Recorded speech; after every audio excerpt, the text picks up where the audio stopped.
Welcome back to Second Cup. We have quite the array of guests today. One of our very favorites, Sergeant Carla Burr from Amarillo Police Department. Thank you for joining us on this beautiful Monday.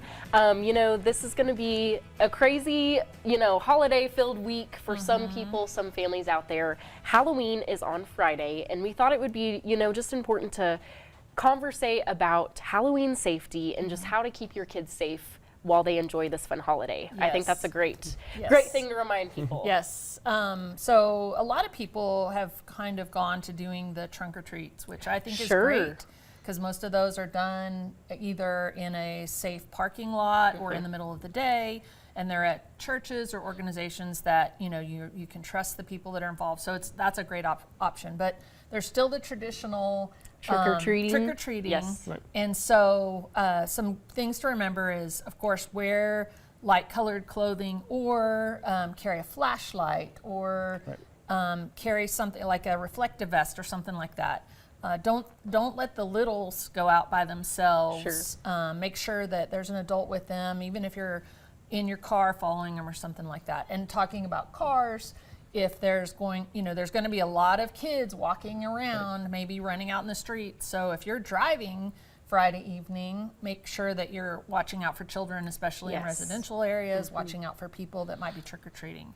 And then, again, going back to costumes, like I keep seeing all these things on social media lately about when I was a kid and we wore those big plastic masks and you could breathe. Yes, you can't see. Yep. But now everybody does face painting mostly, or something like that. And I think that's a great option, because then the children have clear view, and they're not going to be worried about them not being able to see or getting something, where they could not be able to breathe adequately or whatever. So that's a great option for kids.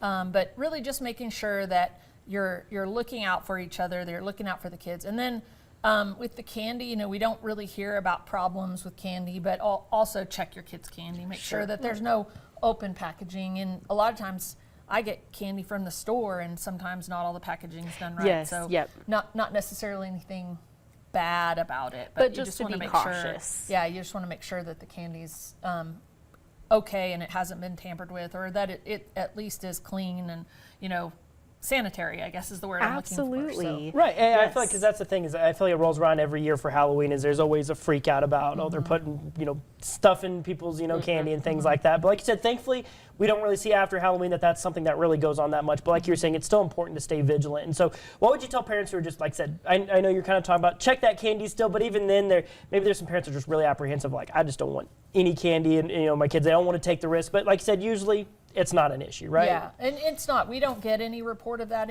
I haven't heard about it in years. But if you're worried about that, then again, check your kids' candy. Also, the APDO, they're having a candy buyback.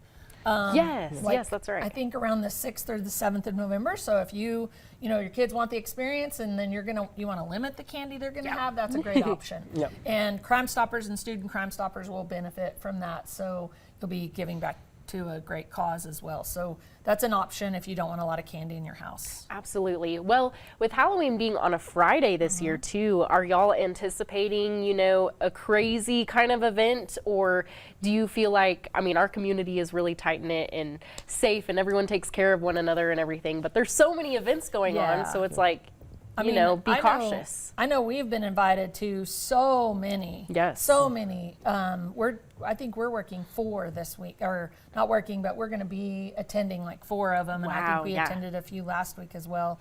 So there's a lot. And I know I saw on social media, there was like 20 over this past weekend. Yeah, so many So events. there's a lot of opportunities for kids to get candy safely. And Friday, I would just say, since it's a Friday night, and the chances are there'll be people that are going to adults going to adult Halloween parties. Yes, sure. And so then there's the potential for adult beverages. And then again, sadly, there's the potential for people to drive after drinking adult beverages. So for those adults, please plan ahead. Just get a sober ride there, or, get a sober ride home and leave your car for the next morning. And then again, parents, watch out for your kids because of that, because we want to make sure that we are not getting anyone hurt or run over. We haven't heard of anything that we're concerned about, but we're prepared. We'll have officers on patrol for things like that. We they talk about those kinds of holidays just in case, to make sure that we have that at the forefront of our mind. Yeah, absolutely. And so, I mean, of course, obviously, in case of emergency, you dial 911. But let's say maybe somebody just sees something that just doesn't look right. They want to reach out. They want to at least make you aware of it. What's a great way for them to do that? Our non-emergency number is 378-3038. And then you have to choose option 2. Sorry, my voice is going. That's okay. That's okay. I hit the mic. Sorry. No, yes. And another thing, too, I want to highlight, you guys are always so good about answering questions and community concerns, and y'all have created kind of initiatives every month where you get to talk to the community and be open with the community.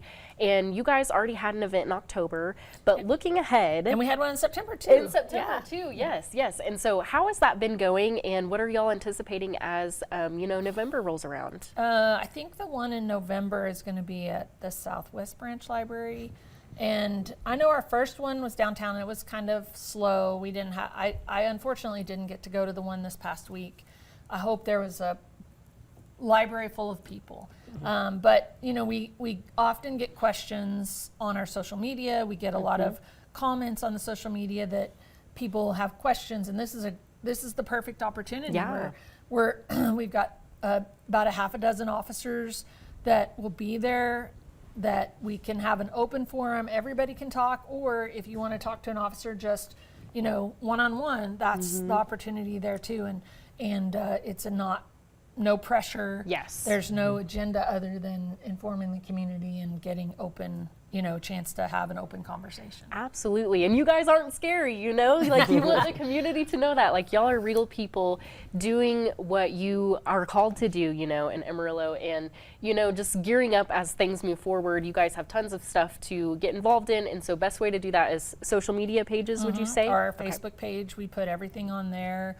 Or we also have a calendar on our website that we keep all of our events on too. So either one of those is the best way to find out, or call our public information office. You can call us there, or those are the 3 best. But social media or the website, you can find all of it on there. Very, very cool. Perfect. Well, thank you so much for coming and visiting with us this morning. And as always, we appreciate the work that Amarillo Police does, of course, keeping our community safe. Thank you. I love coming on the show. And thank you guys for being such gracious hosts. Absolutely. Well, glad to have you on anytime for sure. We come